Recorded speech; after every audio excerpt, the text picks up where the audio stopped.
Ang ilang klase ng gamot posibleng tumaas. Epekto ng gulo sa Middle East ayon sa isang public health expert. Balita. 5,000 pesos na ayuda para sa higit 140,000 jeepney drivers, TNVS, delivery riders, MC Taxi matatanggap na simula sa Martes. Special payout isasagawa ng DSWD para sa mga tricycle driver na hindi nakakuha ng 5,000 pisong ayuda. Double-digit oil price hike asahan sa susunod na linggo. Singil sa kuryente, tataas epekto ng gulo sa Middle East at mataas na demand ngayong tag-init ayon sa Energy Regulatory Commission. Pilipinas at Amerika matagumpay na nagsagawa ng maritime drill sa Bataan at Manila Bay. At 3-term school calendar ng DepEd inaprubahan ng Economic Council.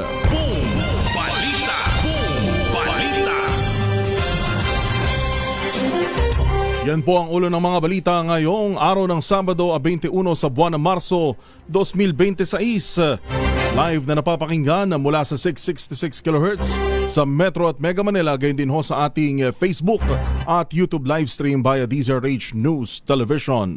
Kami po ang inyong mga lingkod sa pagbabalita. Ako po si Kyle Bulias. At ito po si Yuel Reyes.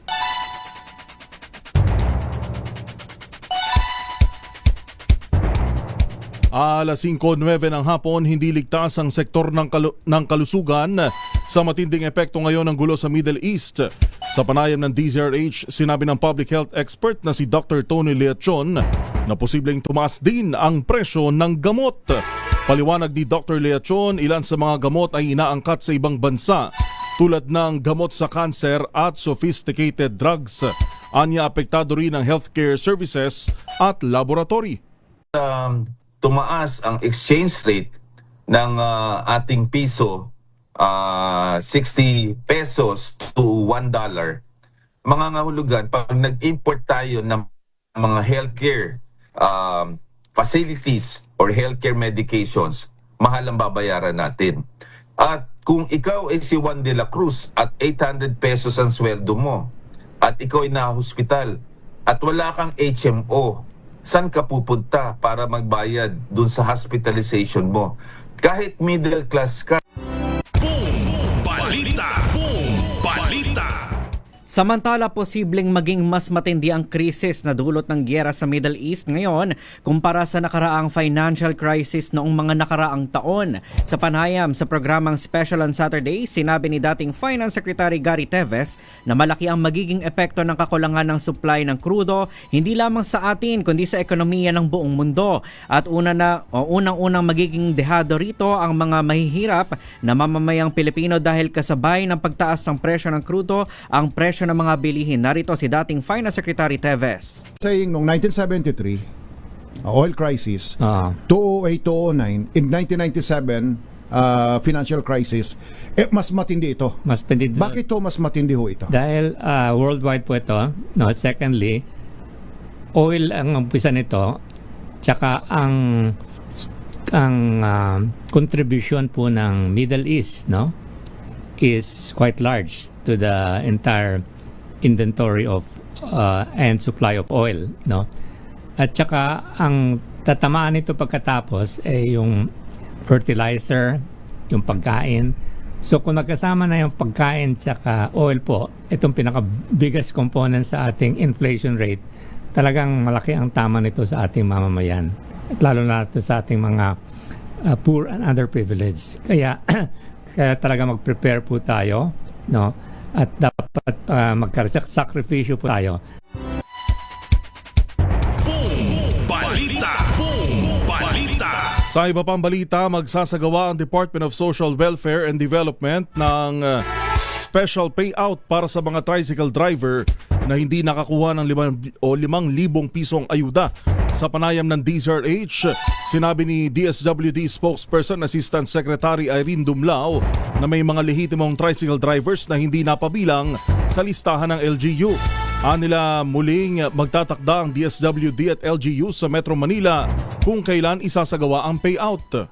Merong nga pong mga nagsabi ng mga tricycle drivers na dapat sila ay mapabilang din. So, nag-encode po sa system yung mga local government units, and then again, sumailalim yan sa deduplication process, and we will arrange now with the local government units kung kailan po natin isi-serve o magsasagawa ng payout activity para dun sa mga nahuli po na mga subdivisions. Hindi po nila kinakailangang mag-alala. Samantala, tiniyak naman ng DSWD na pare-pareho lang na tig 5,000 piso ang makakuha ng mga PUV drivers sa iba't ibang probinsya at target simula ng payout sa Abril. Anya, paunang tulong lang ito mula sa pamahalaan at ikukonsidera kung kailangan pang dagdagan. Well, pare-pareho po, no, itong 5,000 piso. Yun. Pare-pareho po yan dito sa mga dito sa Kamaynilaan at gayon din po sa mga probinsya o sa mga syudad na pupuntahan din po natin. Ito ay ano lang naman po, pauna na tulong natin kasi inaaral din natin at binabantayan yung sitwasyon, kasi kung kinakailangan naman magbigay tayo ng karagdagan, yan po ay ikukonsidera natin, but we will also have to consult our economic managers at iba pang mga ahensya ng pamahalaan para Balita! Balita! Kaugnay po ng balitang yan, muling ipagpapatuloy ng Department of Social Welfare and Development ang pamamahagi ng 5,000 pesos na ayuda sa public utility drivers sa Metro Manila sa susunod na linggo. Ayon kay DSWD spokesperson, Assistant Secretary Irene Dumlao, isasagawa ang payout para sa mga TNVS drivers sa araw ng Martes, March 24, at jeepney drivers sa araw ng Miyerkules, March 25. Habang 2 araw naman o mula Huwebes hanggang Biyernes, March 26 hanggang 27 para sa mga delivery rider at araw ng Sabado, March 28 para naman sa mga motorcycle taxi driver. Sabi ni Dumlao, parehong sistema lang ang gagawin sa isasagawang payout sa tricycle drivers nitong nakaraang linggo. Kailangan lang ipresenta ang valid driver's license ID at photocopy nito. So batay po dun sa target natin, target beneficiaries po. For TNVS, nasa mahigit 34,000 po yan. Yung din namang pong mga jeepney drivers, mahigit 20,000 po yan na mga chopper. And then delivery riders, nasa mahigit 60,000 po na drivers yan. For the MC taxi, nasa mahigit 34,000 din po yung target natin. But please take note that this number might be reduced, no? Kasi target po yan. Kasi kapag nagkaroon po tayo ng deduplication, Balita! Balita! Alas 5:16, kapit na mga motorista, kasado na naman ang double-digit na pagtaas sa presyo ng mga produktong petrolyo sa susunod na linggo. Sa pagtaya ng oil industry sources, maglalaro sa 16 pesos hanggang 18 pesos ang taas presyo sa kada litro ng diesel, habang 9 pesos hanggang 11 pesos naman sa gasolina. Posible naman tumaas ng 15 hanggang 18 pesos ang kada litro ng kerosene. Inasahan na muling uutay-utayin ang implementasyon ng mega oil price hike. Bunga pa rin yan ang gera sa Middle East at sadsad na halaga ng piso kontra dolyar. Balita! Balita! Nagbabala ang Energy Regulatory Commission sa posibleng pagtaas ng singil sa kuryente dahil sa lumalalang tensyon sa Middle East at mataas sa demand ngayong tag-init. Ayon kay ERC Chairperson Francis Saturnino Juan, ang gulo sa Middle East ay posibleng magdulot ng domino effect sa presyo ng coal, natural gas at langis na inaangkat ng bansa. Dahil dito, inaasahang tataas ang generation charges na direktang ipinapasa sa monthly bill ng mga consumer. Samantala, pinag-aaralan na ng ERC ang staggered collection o ang unti-unting paniningil ng dagdag presyo sa loob ng ilang buwan sa halip na isang bagsakan upang maibsan ang bigat sa bulsa. Hinigpitan din ang pagbabantay sa mga power plant at sa electricity spot market upang maiwasan ang anumang manipulasyon sa presyo o price fixing. Balita! Balita! Tagumpay na naisagawa ng Pilipinas at Amerika ang Maritime Cooperative Activity sa Manila Bay at Bataan. Ayon sa Armed Forces of the Philippines, layo ng aktibidad na palakasin ang interoperability sa pagitan ng Armed Forces of the Philippines, US Indo-Pacific Command at Philippine Coast Guard. Patunay umano ng matagumpay na bilateral drills ang matibay na koordinasyon ng dalawang bansa para sa regional maritime security, stability at pagsunod sa international law. Kabilang sa isinabak ang BRP Antonio Luna, dalawang A-29B Super Tucano, isang C-208B aircraft, Sokol Search and Rescue Aircraft at BRP Gabriela Silang ng PCG. Balita. Boom! Balita. Sa iba pang mga balita, kinundena ng Philippine Coast Guard ang ginawang pagtutok ng fire control radar ng isang Chinese corvette malapit sa kanilang aircraft sa Panganiban Reef sa West Philippine Sea. Ayon kay Rear Admiral J. Tariela, nangyari ang insidente habang nagsasagawa ng Maritime Domain Awareness Flight sa bahagi ng Panganiban o Mischief Reef noong March 20. Maliban dito, nag-radio challenge na rin umano ang Chinese forces at iginiit ang kanilang soberanya sa lugar. Samantala, namataan din ng PCG ang nasa 30 Chinese militia vessels malapit sa Escoda Shoal at nagsagawa rin ng paglipad sa Ayungin Shoal kung saan nakapwesto ang BRP Sierra Madre. Boom! Balita. Boom! Balita. 19 na minuto makalipas ang alas 5 ng hapon, nanawagan si Pangulong Ferdinand Marcos Jr. sa mga Pilipino na isabuhay ang malasakit, kababaang loob, pagtsatsaga at pagkakawang gawa sa pagunlad ng bansa. Sa kanyang mensahe para sa Idil Fitir, binigyan din ng Pangulo na ang disiplina at sakripisyo mula sa Ramadan ay dapat magpatuloy bilang gabay ng bawat komunidad. Nakikiisa rin ang Pangulo sa pagdiriwang ng mga Muslim at hinikayat ang lahat na pairalin ang kabutihan, pagkakaisa at pananagutan upang patatagin ang pamilya at lipunan. Anya, ang isang matatag na bansa ay nabubuo hindi lamang sa batas kundi sa mamamayang may malasakit at pagkakaisa.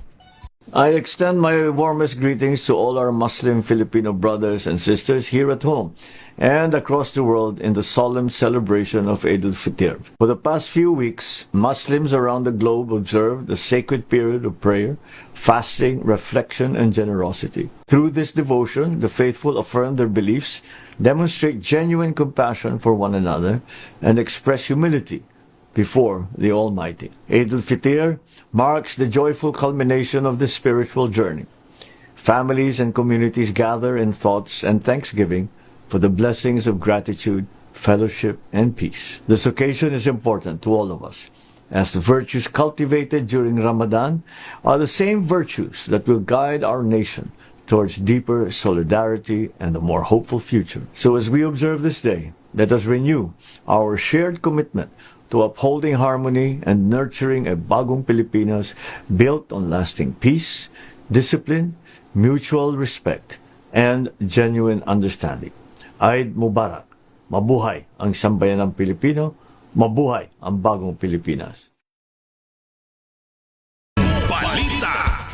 Nananatiling matatag ang supply ng agricultural products sa kabila ng epekto sa ekonomiya ng kaguluhan sa gitnang silangan. Sa panayam sa programang Special on Saturday, sinabi ni Agriculture Undersecretary Asis Perez na panahon ngayon ng anihan kaya wala dapat pangambahan sa supply. Gayunpaman, makakaapekto pa rin ang banta sa krisis ng langis sa magiging presyohan ng mga produkto ngayon. Paliwanag naman ni Perez, naging mainam ang timing ng pagtama ng gyera sa Iran ngayon dahil sumakto ito sa panahon ng anihan kaya hindi sobrang tataas ang presyo ng mga ito. Narito si Undersecretary Asis Perez.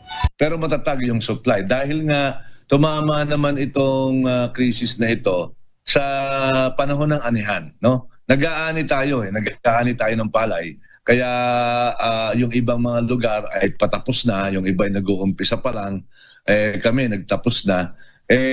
Marami tayong supply. Meron tayong sapat na supply ng palay and therefore yung bigas natin hindi tayo mamamrobal in the last 2 to 3 weeks, 2 to 3 months, no? Boom! Balita! Boom! Balita! Aarangkada na sa Lunes, March 23 ang 2 buwang discount sa major tollways para sa mga public utility vehicles, gayon din sa mga nasa freight services. Ayon sa Department of Transportation, layo ng inisyatibang ito na mapagaan ang epekto ng patuloy na pagsirit ng presyo ng produktong petrolyo, lalo sa sektor ng transportasyon. Sa ipatutupad na adjusted toll rates, ang mga Class 1 PUVs ay makatitipid ng hanggang 18 pesos kada end-to-end trip. Para lang ho ito sa Class 1, PUV, hindi kasama private vehicle. Samantala hanggang 47 pesos naman ang matitipid ng mga Class 2 o mga bus, habang nasa 72 pesos ang mababawas para sa Class 3 vehicles o mga freight trucks. Maaaring magamit ang naturang discount sa NLEX, SLEX, Southern Tagalog Arterial Road o STAR, at ang diskwento ho ay bibigay sa pamamagitan ng rebates o ikikredit ng lingguhan sa lahat ng mga kwalipikadong sasakyan. Balita. Balita. Alas 5:23 na ho ng hapon, mariing pinabulaanan ng Land Transportation Office ang kumakalat na balitang tumaas umano ng 100% ang bayarin sa rehistro ng sasakyan. Ayon mismo sa ahensya, fake news ang naturang impormasyon at hindi totoo ang biglaang taas singil. Paglilinaw ng pamunuan ng LTO, ang lahat ng bayarin sa vehicle registration at iba pang transaksyon ay nakabatay sa umiiral na batas at mga patakaran ng pamahalaan.